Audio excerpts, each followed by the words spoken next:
Okay, so create a new composition here, and now the idea with this roving keyframes is it's a way of allowing you to create animations kind of quickly and intuitively, and then allow After Effects to smoothen out the speed over which an animation happens.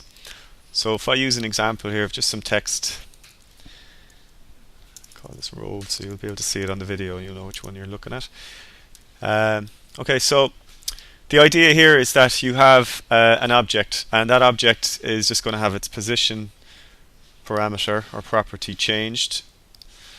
Now you'll remember that speed is a product of distance and time, essentially. So if I pull this down here over this amount of time, and then go out much further in the timeline and just pull it out a small bit, and then just go a tiny bit further down the timeline and pull it out a good bit, you should even be able to see the way the dots on the motion path are completely different on this segment of the path as they are to this and then to this. So you can guess just by looking at it that it's going to go at a medium pace, slow, and then it's going to bullet off really fast up there.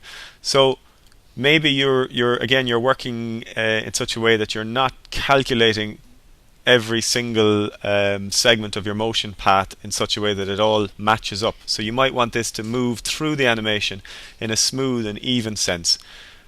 Now that is where roving keyframes come in, and what roving keyframes do is they automatically reposition where the keyframe appears on the timeline so that the speed will be constant as it moves from point A to B to C to D.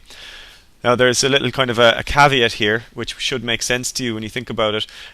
You can only turn keyframes that aren't at the very start or the very end into a roving keyframe, because what these keyframes needs is the keyframe on either side of it in order for it to be able to make the decision about where it needs to move.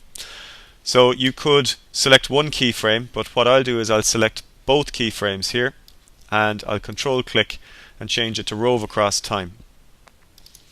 Now you'll see, you might have noticed there that the two keyframes moved. So this is the roving across time. So the keyframes are free to move wherever they need to be in order for the speed of the animation to remain constant throughout. So when I play this back, it'll play it back at a constant speed. Okay, so technically speaking, I should be able to kind of pick up any of these keyframes, move them around, reposition things without having to worry about the speed, because I can then go back and I can change them to roving keyframes. Then After Effects will always kind of take care of that for me. So you'll see when they're selected as roving keyframes, they're circles, and when you deselect them, you'll see that they just turn up as kind of dark grey, kind of ghost keyframes, if you want to look at it that way. Okay, and you can click and you can move things around when you move it. Of course, it's no longer a roving keyframe because it's not in the ideal place that it needs to be for the animation to be smooth in terms of its speed. Now this is relevant to the bounce animation because for instance on this simple bounce here, let's pull up the position.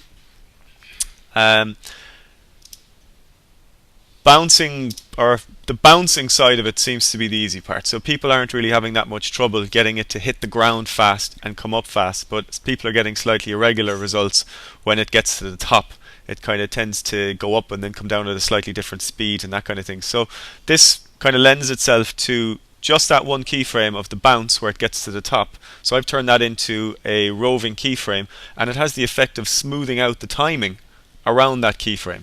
Okay, so that's something that you can try on the bounce to try and get, and you'll see now that it actually does quite a good job of smoothing it out. It looks much more natural, and you can see that better in the next one. So when it gets to the top, these are all roving.